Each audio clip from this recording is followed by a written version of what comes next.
Hi friends, இன்றைக்கி ஒரு வயசு குழந்தைங்களுக்கு ஒரு சூப்பரான ஸ்நாக் ரெசிபி எப்படி பண்ணுறதுன்னு பார்க்கலாம். இது எப்போ ஸ்டார்ட் பண்ணலான்னா, குழந்தைங்களுக்கு ஒரு வயசு கம்ப்ளீட் ஆனதுக்கப்புறம் ஸ்டார்ட் பண்ணலாம். கேரட் வச்சு தான் பண்ண போகிறோம். கேரட்டில் வந்து நிறைய விட்டமின் ஏ இருக்குது.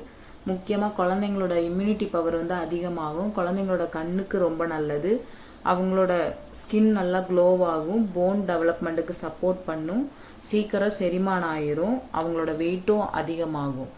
இப்போ மீடியம் சைஸ் கேரட் 2 எடுத்துக்கோங்க. நீங்கள் ஃபஸ்ட் டைம் ட்ரை பண்ணுறீங்கன்னா 1 மட்டும் வச்சு ட்ரை பண்ணி பாருங்கள் எப்படி சாப்பிட்றாங்கன்னு. அப்புறம் கொஞ்சம் கொஞ்சமாக அளவு அதிகப்படுத்திக்கலாம்.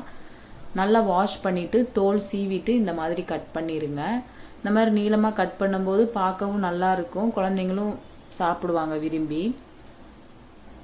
இது கட் பண்ணிவிட்டு நீங்கள் ஸ்டீமரில் வேக வச்சுருங்க. எப்பயுமே தண்ணியில் வச்சு வேக வைக்கிறத விட நம்ம ஆவியில் வேக வைக்கும்போது குழந்தைங்களுக்கு அதோட சத்துக்கள் வந்து முழுமையாக கிடைக்கும். ஸ்டீமர் இல்லைனா இட்லி பாத்திரத்தில் நீங்கள் வேக வச்சுருங்க. ஒரு 10லேருந்து 15 நிமிஷம் வேக வச்சுருங்க. கேரட் வந்து குழந்தைங்களுக்கு ரொம்ப நல்லது. அவங்களுக்கு வேறு எஃபெக்ட் எதுவுமே இருக்காது. அதனால் நீங்கள் வாரத்தில் வந்து 3 நாள் 4 நாள் கூட நீங்கள் வந்து கேரட் கொடுக்கலாம். பியூரியாவோ இல்லை கேரட் கிச்சடி இல்லை இந்த மாதிரி ஸ்நாக்ஸ் அந்த மாதிரி எதுனாலும் அவங்களுக்கு பிடிக்கிறது நீங்கள் செஞ்சு கொடுக்கலாம்.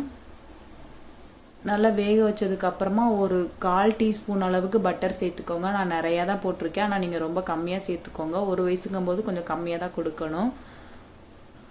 உப்பு இல்லாத பட்டரை எடுத்துக்கோங்க.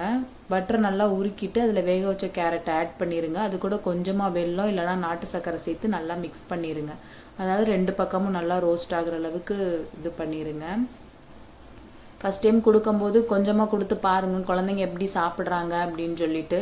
நல்லா சாப்பிட்டாங்கன்னா நீங்கள் கொஞ்சம் கொஞ்சம் அளவு அதிகப்படுத்திக்கிறலாம். அவ்வளோதான், ரெடி ஆயிடுச்சு. இது நீங்கள் மார்னிங் பிரேக்ஃபாஸ்ட்டு கொடுக்கலாம், இல்லைனா ஒரு 11 o'clock அந்த மாதிரி டைமில் கொடுக்கலாம். குழந்தைங்களும் நல்லா விரும்பி சாப்பிடுவாங்க. நல்லா டேஸ்ட்டாகவும் இருக்கும். இந்த வீடியோ பிடிச்சதுன்னா லைக் பண்ணுங்கள். தேங்க்யூ.